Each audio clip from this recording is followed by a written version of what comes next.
Edward Snowden has done it again, another revelation about the NSA, and this time they're looking into your porn viewing habits. Now, if you have not been shaken out of your complacency when it comes to the NSA by the things you've heard this year, hopefully this will be what does it. And so specifically, they're looking into, we've got a report of 6 different people. But 6 is the beginning of what could be 60, 600, 6,000. They're looking into your internet viewing habits, tracking down the sorts of porn that you engage in, the communications you have about sex with people online, and then using it to discredit you, to open up your credibility to attacks, to ruin your reputation and your authority if they don't like what you're doing.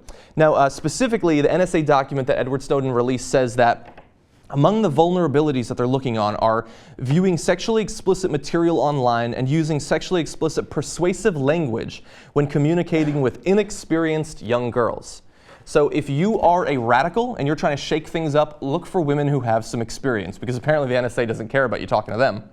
Now, as I said, there are 6 people that in Edward Snowden's revelations are being tracked. One of them is a U.S. person, which does not mean necessarily that they're a U.S. citizen. They could also be a permanent resident, but that designation does mean that they are accorded more protection from investigation by the NSA, apparently not enough to shield their porn viewing habits.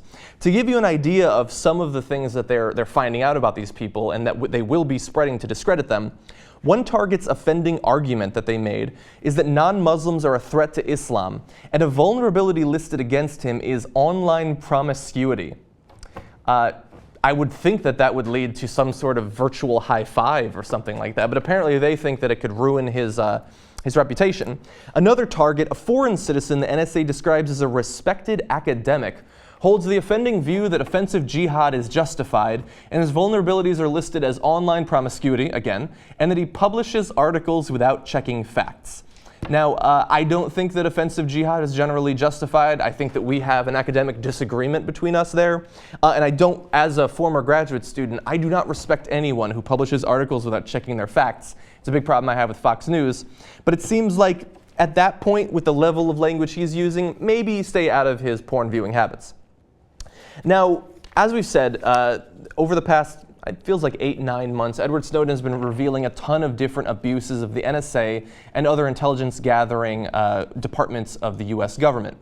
And I personally think that this should not be what scares you the most, but I'm hoping that for those of you who feel like what you've done hasn't risen to the level of needing to be investigated by the NSA, and because you wouldn't be implicated in any of this, why would you worry about it?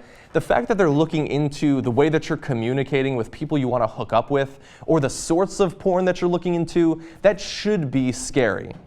Now, as I said, currently the numbers that have been revealed are quite low. This is just the information that Edward Snowden had when he fled the country more than half a year ago. And as a side note, it kind of bothers me that Edward Snowden has been sitting on this information for this long. I love that you're revealing it to us, because without you and without Glenn Greenwald, we never would have known about almost any of this. But like, what else do you have? Like, if you've held on to the porn stuff for this long, what else are you sitting on, Edward Snowden? I would like to find out. In fact, if you give it to us, we will report it directly. And I am now being investigated by the NSA. Now, as a larger, I guess my larger point on this, the NSA has been investigating phone calls, web activity, affiliations with groups, your email, all sorts of different communications that you've had online, including now porn. Now, for many people, this has led to more distrust of the government and specifically the NSA, and that's a great thing. It should be an obvious and expected thing. But for many people, they're not concerned about this. And I understand that there's a bit of apathy when it comes to feeling like you should be concerned about what other political activists are doing. But I think that it's important that you understand that whether or not the NSA ever investigates your personal activities, you can be harmed. If you live in a country where you can look at whatever porn you want and the NSA never investigates it, that may seem great to you. But if some political activists or some politician out there, an up-and-coming politician, is being investigated and discredited by the NSA, if they had advocated in the future or would have advocated in the future for policies that would have benefited you, you are implicitly being harmed by that without your activities never being investigated. Whether you never want to shake things up, whether you never want to rabble-rouse or become a radical, you are harmed by living in a country where we have normalized this sort of abuse of power, by these sorts of breaches of our privacy. Whether they never investigate you or not should be irrelevant. We want to live in a country where we are protected against our government in a variety of ways, not least of which our porn viewing habits, I think.